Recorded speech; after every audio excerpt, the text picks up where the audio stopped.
Bisa perkenalan dulu siapa nama Anda, berapa usia Anda, dari mana asal Anda, dan apa pekerjaan Anda? Oke, perkenalkan nama saya Riyad Fakhrudin, umur saya 27 tahun. Saya,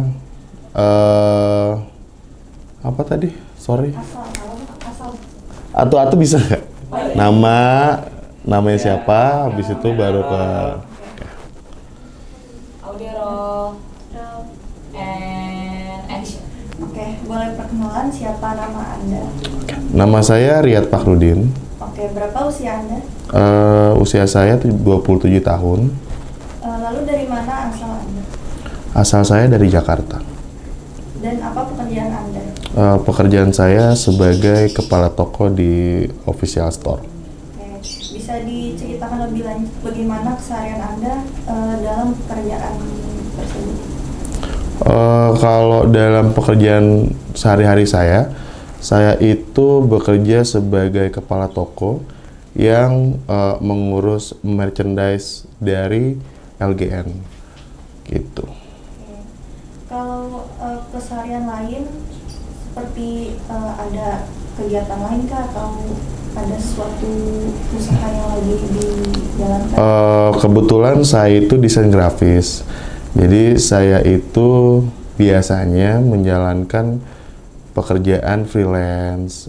Saya membuat desain-desain untuk beberapa job dan beberapa project-project yang arahnya sesuai dengan kapasitas saya.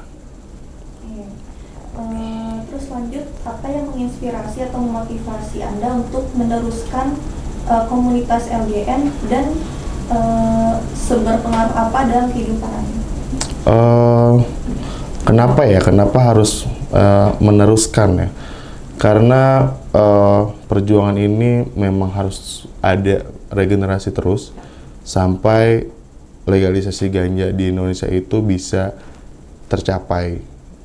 Karena kebutuhan dari apa yang saya sudah jalani di LGN ini, saya itu sudah hampir 5 tahun ada di lingkup LGN.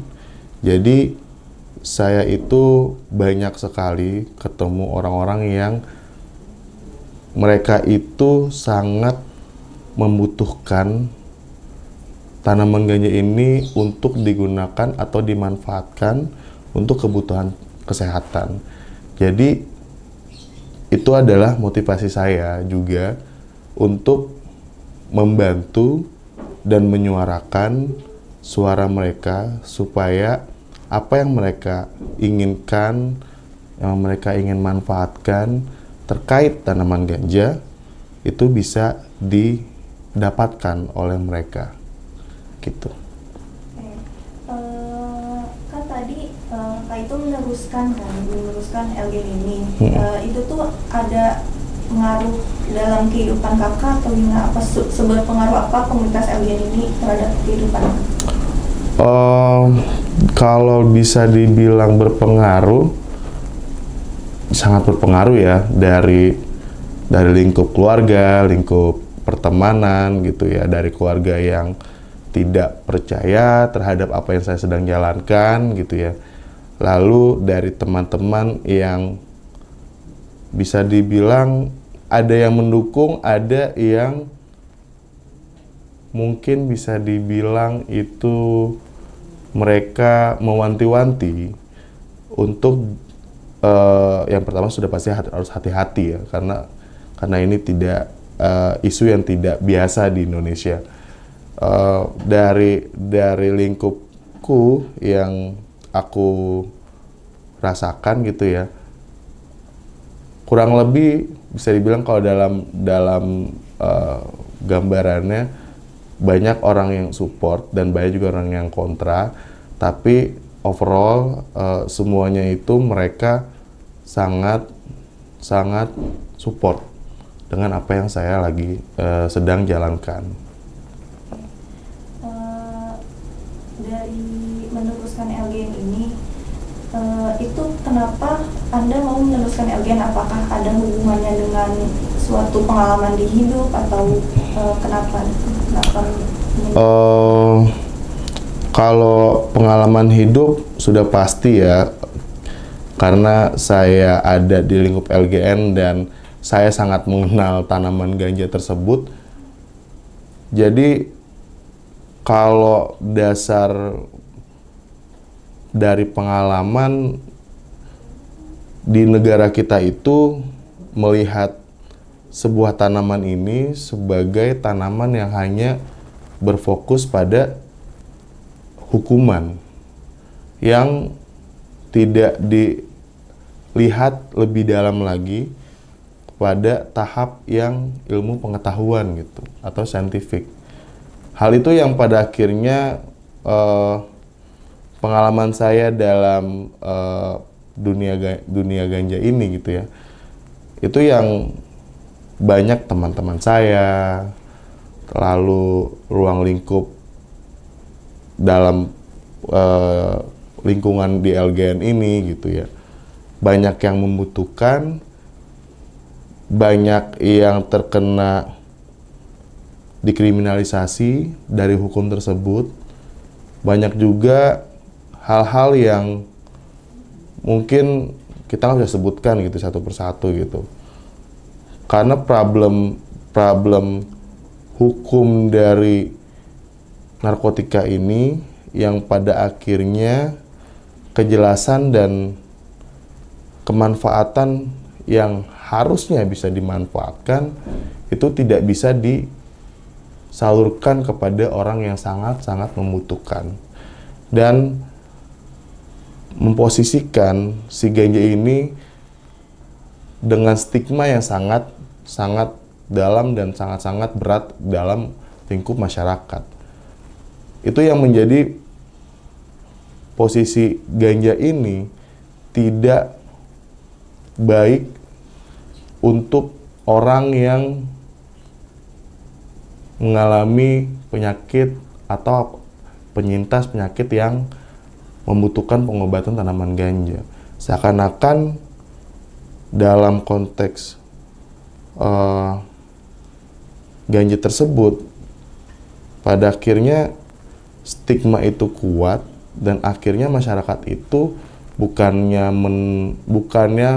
menindaklanjuti kejelasan riset terkait ganja medis atau kebutuhan untuk kesehatan, tapi mereka cenderung lebih takut untuk sekedar mendiskusikan dalam lingkungan, dan itu pada akhirnya yang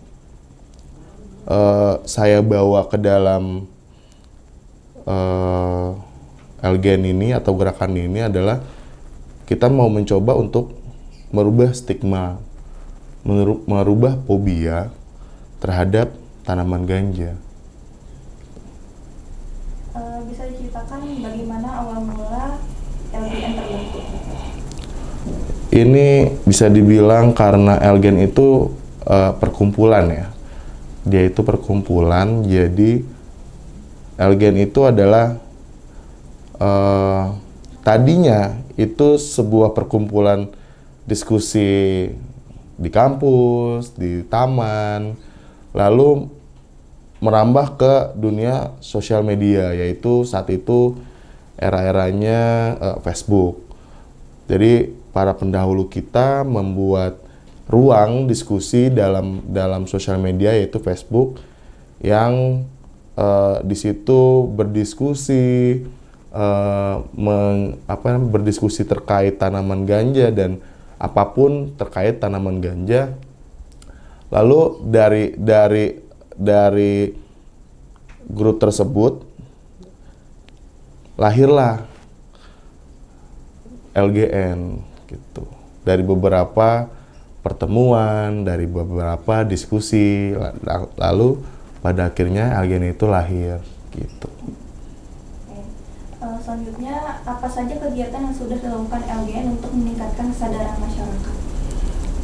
Kalau ditanya apakah ya, sudah pasti udah banyak banget yang kita sudah lakukan, karena kita tahun ini aja kita sudah 15 tahun menjalankan gerakan ini.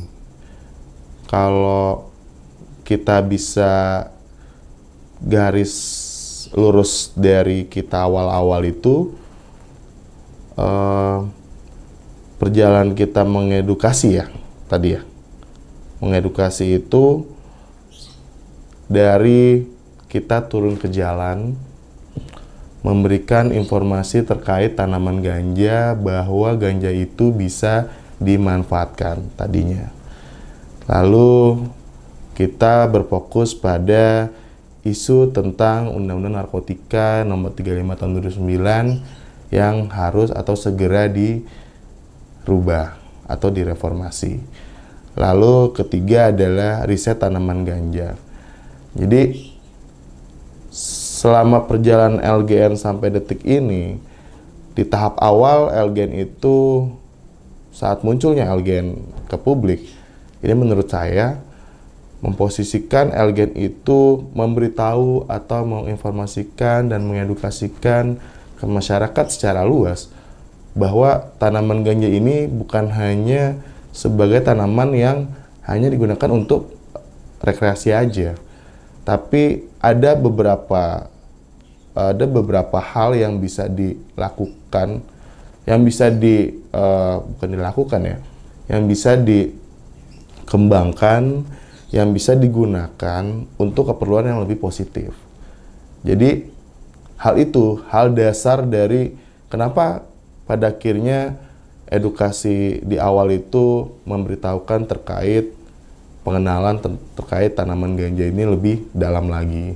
Dan pada akhirnya kita pun di tahap awal itu kita merilis juga buku yang namanya Hikayat Pohon Ganja, di mana buku ini berisi literatur yang dikemas dalam bentuk buku yang mempunyai data-data dari 12.000 tahun ke belakang gitu. Dan kita juga